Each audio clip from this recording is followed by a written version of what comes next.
Chapter 3, Part 79. One day, it is said, the Prophet Muhammad recited to Ali in private the secrets and mysteries of the Brethren of Sincerity, who appear to be the Freemasons of the Muslim dervish world. Ikhwan, how do you say it?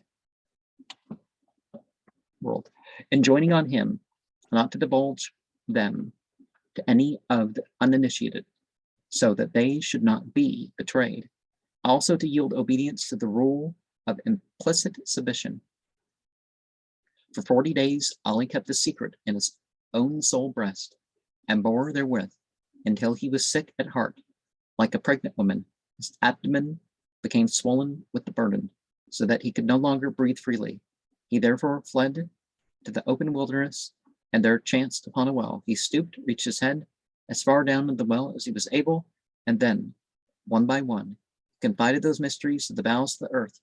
When the excess of his excitement, his mouth filled with froth and foam, these he spat out into the water of the well until he had freed himself of the whole, and he felt relieved. After a certain number of days, a single reed was observed to be growing in that well. It waxed and shot up until at length a youth, whose heart was miraculously enlightened on the point, became aware of this growing plant, cut it down, drilled holes in it, and began to play upon its airs, similar to those performed by the dervish lovers of God as he pastured his sheep in the neighborhood. Maybe this is where the reed poem comes from, right? By degrees, the various tribes of Arabs of the desert heard of this flute playing of the shepherd, and its fame spread abroad. The camels and the sheep of the whole region would gather round him as he piped, ceasing to pasture that they might listen. From all directions, north and south, the nomads flocked to hear his strains, going into ecstasies with delight, weeping for joy and pleasure, breaking forth in transports of gratification. Now, if you know the method and that sort of thing, you can,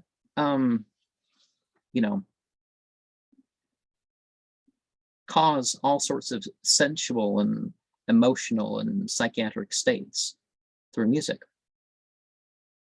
It's not an end all, and sometimes it'd have to be too loud to be healthy, but The rumor at length reached the ears of the prophet, who gave orders for the piper to be brought before him.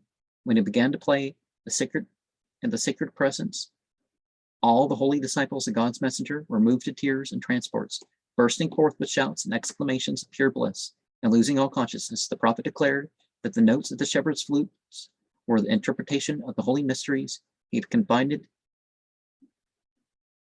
in private to Ali's charge. Thus it is that until a man acquire the sincere devotion of the linnet-voiced flute reed, he cannot hear the mysteries of the Brethren of Sincerity in its dulcet notes, or realize the delights thereof. For faith is altogether a yearning of the heart, and a gratification of the spiritual sense. To whom, alas, the pangs my love for thee excites to breathe, my sighs like Ali, all to some deep well's recess bequeath. Perchance some reeds may spring therefrom, its brink to overgrow. Those reeds may moaning flutes become, and so betray my woe. Who here will say, be silent, flutes, or not love's competence, that sweet tyrant make excuse for us and for those plants.